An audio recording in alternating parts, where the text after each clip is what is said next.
گوروں کا ماڈل یہ نہیں کہتا، کیونکہ منہ ایڈ ہوں گے رزق فراخ ہو جائے گا. آپ کو پتا ہے بڑے ہمارے یہی کیا کرتے تھے. ویسٹ آپ کو کہتا ہے کہ لوگوں کو نکال دو، تنگی آتی تھی تو جناب پرندوں کو دانا ڈالنا شروع کر دیتے تھے، گھر میں کسی ملازم کو لے آتے تھے، رزق آ جاتا. تو اللہ سبحانہ تعالیٰ یہ کہہ رہا ہے کہ اگر تم بے بسی میں ہو، بے کسی میں ہو، تو تم نماز پڑھو گے، سیکھو گے، جذبات کو اپنے ٹھیک رکھو گے، شادی کرو گے، کچھ شیئر کرنے والا ہوگا، تو تم اس قسم کرسی کی حالت سے جلدی باہر نکل جاؤ گے. لیکن یہ تو وہ لوگ کر سکتے ہیں نا جو کہ جس کو اللہ کہتا ہے کہ کیا جاننے والے اور بغیر جاننے والے برابر ہو سکتے ہیں. تو جاہل کو تو نہیں یہ بات سمجھ آنی. ہونا ایسے چاہیے. اللہ کہتا ہے ایسے کرو، برابر لے کے چلو. لیکن اگر نہیں کرو گے تو پھر تمہاری سزا یہ ہے کہ جب تک یہ بھرے گا نہیں، اگلا ہوگا نہیں، اگلا نہیں ہوگا تو اس سے اگلا نہیں ہوگا، اور بائی دا ٹائم تمہیں لگے گا کہ ان میں کچھ سیکھنا، تو سیکھنے کے جوگے نہیں رہو گے. تو جانوروں میں بتاتا ہوں نا، میں تو ابھی کل رات کو میری ویڈیو جو آئی ہے دیکھیں نا، یہ تو پورا ایک پلان تھا کہ ان کو یہ آپ کے یہ مزاروں کے ساتھ کیا کیا تھا، بھٹا کی لیبر کو کیا کرتے ہیں. یہ دنیا میں سلیوری کا کانسیپٹ کیا تھا، بنی اسرائیل کے ساتھ کیا ہوتا تھا، فرعون کیا کرتا تھا. یہ تو کام آپ کا خیال ختم ہو گیا. آج وہ فرعونیت جو ان کی ملٹی نیشنل کمپنی ہے، ان کو ادھر ہی گھمائی جاؤ، آگے آگے بھاگی جاؤ، ڈگڈگی لے کے اتنے پرسنٹ ریز، اتنے پرسنٹ ریز، اتنے پرسنٹ ریز، وہ پیچھے بھاگتے آئیں گے سارے. ان کو اتنا ٹائم ہی نہ دو سوچنے کے لیے کہ زندگی میں کچھ اور بھی ہے. ان کو صرف وہی پڑھاؤ جو کہ ان کے بزنس کے لیے فائدہ مند ہو، ان کے لیے فائدہ مند نہ ہو، ان کی سوچوں کو نہ بڑھائے.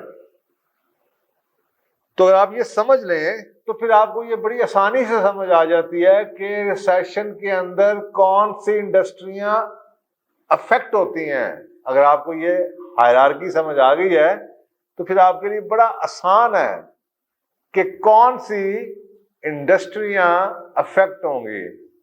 جتنی نیچے والی انڈسٹری ہیں وہ کم افیکٹ ہوتی ہیں، جتنی اوپر والی انڈسٹری ہے وہ افیکٹ ہوتی ہے. اب نیچے والی کون سی ہیں؟ مثلا کمفرٹ آئٹمز ہیں، ہیلتھ کیئر ہے، دوائیاں تو آپ نے لینی ہے، کھانا بھی کھانا ہے آپ نے، پانی بھی پینا ہے آپ نے، بچوں کی ڈائپر بھی آپ لیں گے، سستے والے لیں گے تو صحیح، دودھ بھی چاہیے.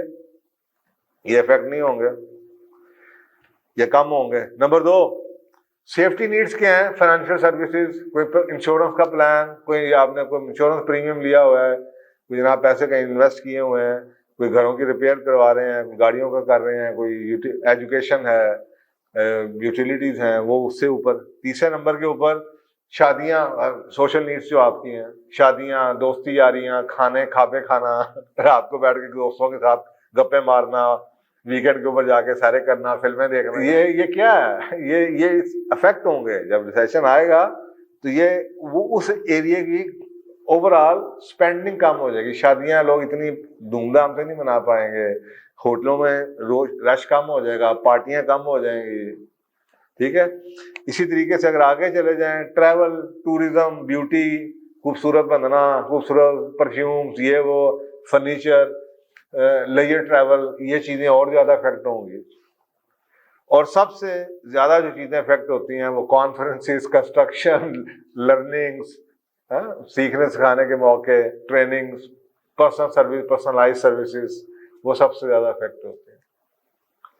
تو یہ میں نے کہا اس کو بھی آپ کو اس طریقے سے بتا دوں کہ اگر آپ کو یہ سمجھ آتی ہے تو پھر آپ کو یہ کہ جی آسان ہو جائے گا کہ آپ کی انڈسٹری ادھر کس لیول پہ ہے. اگر تو وہ نچلے لیول پہ ہے تو وہ کم افیکٹ ہوگی، اگر اوپر والے لیول پہ ہے تو وہ زیادہ افیکٹ ہوگی. اب آپ بھولیں گے نہیں.